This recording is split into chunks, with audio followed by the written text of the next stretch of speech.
Welcome to our next short talk and reflection Bible reading to be listened to in conjunction with communion service to be held on Wednesday, the 2nd of September. I hope this finds you well.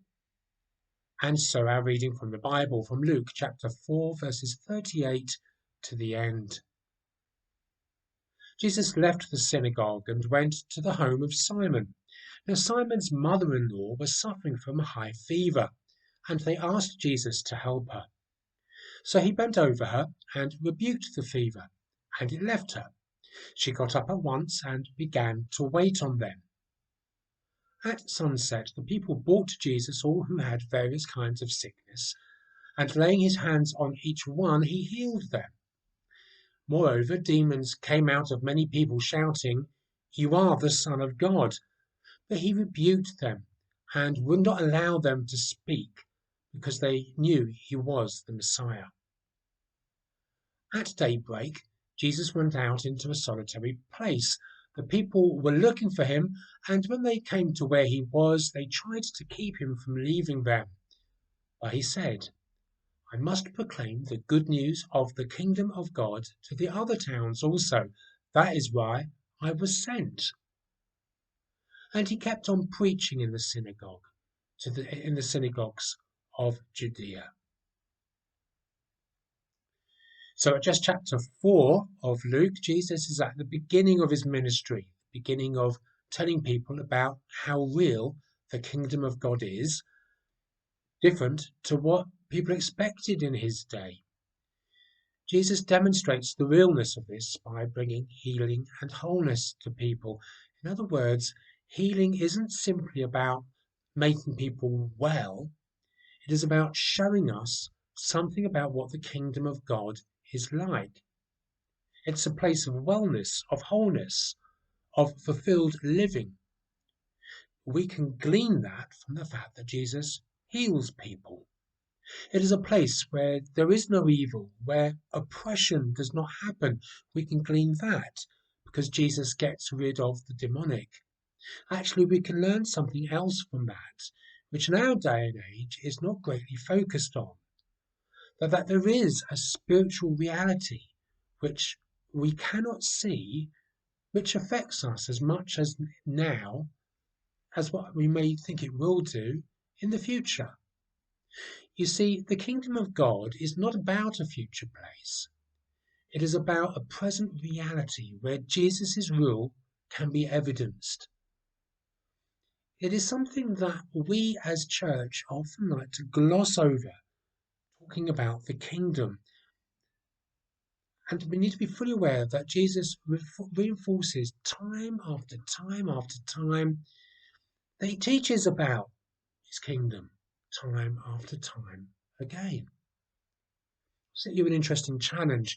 Take the Gospel of Luke, for example, and highlight in that all the references about the kingdom of God. You can do that relatively easily by the internet. Find an online Bible and then use the search facility.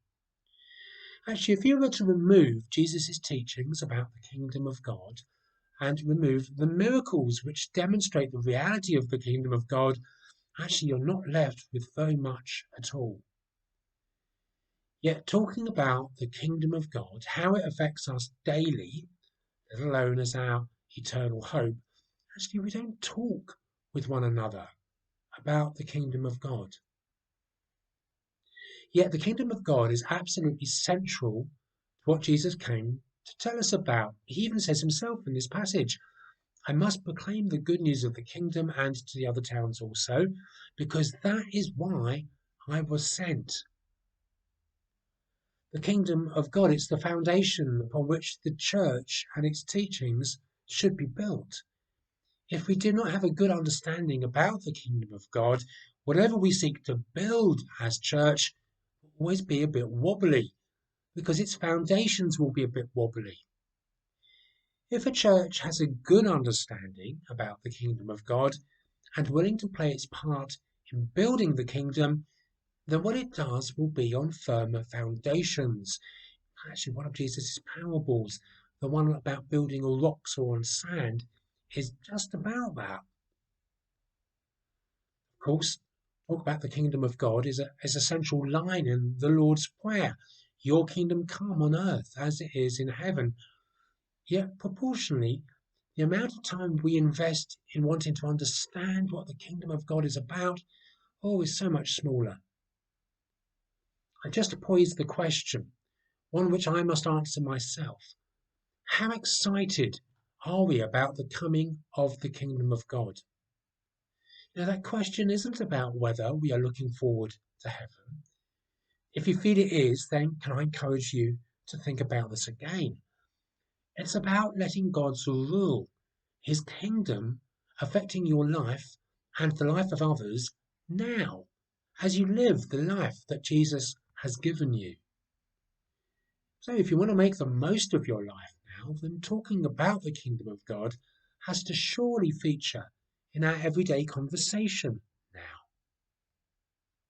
So a final rhetorical question for you, or rather questions.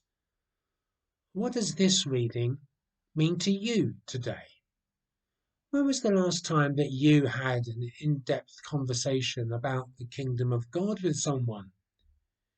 What do you need to do to understand more about the kingdom of God yourself?